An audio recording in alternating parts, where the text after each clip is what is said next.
பாருங்க, நான் ஹோட்டலில் செய்கிற ஃப்ரைட் ரைஸை வீட்டில் செய்ய போகிறேன். என்ன தான் ஹோட்டலில் சாப்பிட்டாலும் வீட்டில் சாப்பிட்ற மாதிரி ஒரு திருப்தி வராது. பாருங்கள், ஒரு வானலை வச்சுக்கிட்டேன். வானலை சூடானதான் எண்ணெய் ஊற்றிக்கிட்டேன்.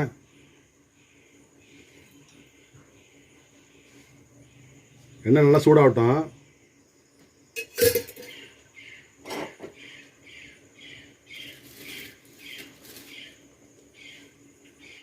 எண்ணெய் சூடாயிடுச்சு. 2 முட்டை உடச்சி ஊற்றுங்க.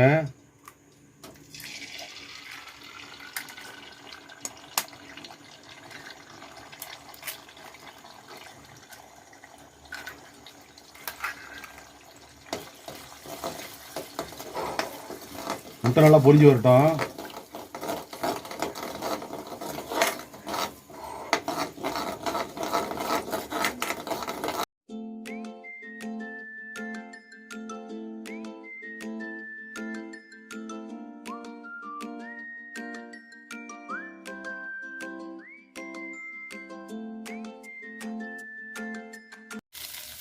கொஞ்சம் ஆனியனை போட்டுங்க. கொஞ்சம் கூடவே 2 பச்சை மிளகாய் போட்டுங்க. நல்லா கிண்டி விடுங்க.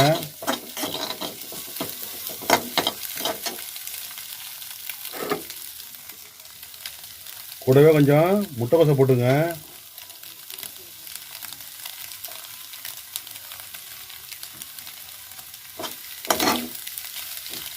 நல்லா கிண்டி விடுங்க.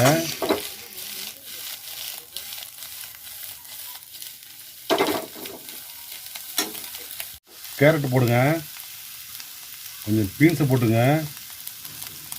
நறுக்கி வச்சுக்கிற குடமிளகா கொஞ்சம் போட்டுங்க. கூடவே கொஞ்சம் கொத்தமல்லி போட்டுங்க. நல்லா கிண்டி விடுங்க.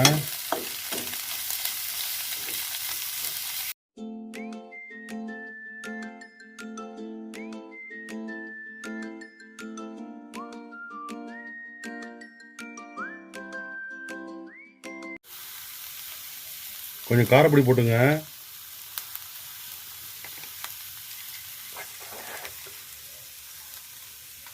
கொஞ்சம் மல்லிப்பொடி போட்டுங்க.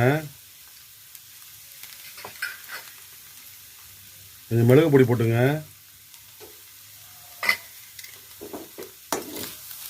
நல்லா கிண்டி விடுங்க. நல்லா ஒன்று சேர கிண்டி விடுங்க.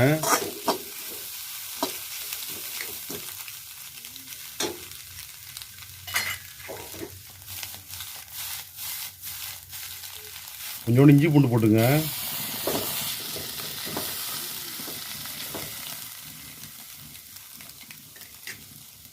ரெண்டு கரண்டி ரைஸ் போட்டுங்க. பாசுமதி அரிசி வேக வச்சு வடித்து வச்சுருக்கேன். நல்லா ஆற வச்சு வச்சுருக்கேன்.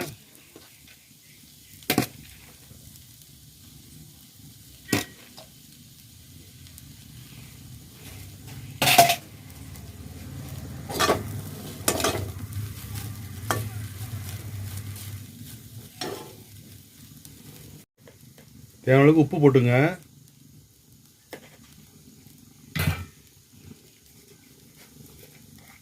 ஒரு மூணு சோயா சாஸ் ஊற்றிங்க.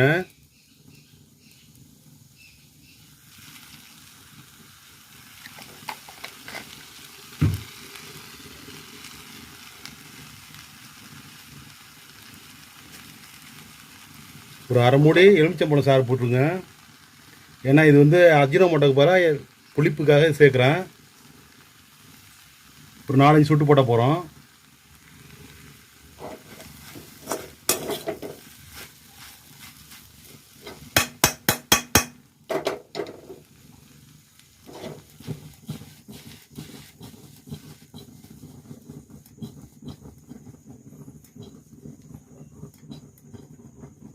நல்லா குலுக்கி விடுங்க.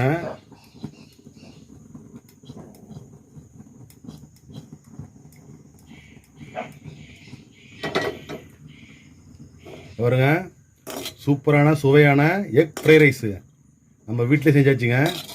பாருங்க, நல்லா உதியாக இருக்குது. பாருங்க, நம்ம வீட்டில் செஞ்சு சாப்பிட்ற சுவையே தாங்க. நம்ம கடையில் சாப்பிட்டா ஒரு திருப்தி இருக்க மாட்டேங்குது. அதான் நீங்கள் வீட்டிலே செஞ்சுட்டேன். அவ்வளோதாங்க. நீங்களும் அதுமாரி செஞ்சு பாருங்கள். செஞ்சு பார்த்து சப்ஸ்கிரைப் பண்ணுங்கள் நம்ம சேனலை.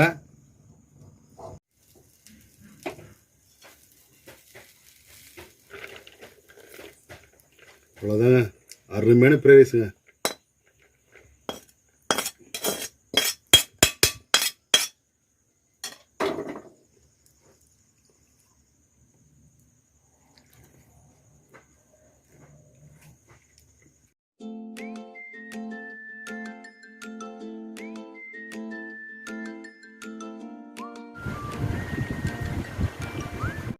சூப்பராக நீங்கள் வீட்டில் செஞ்சு பாருங்க.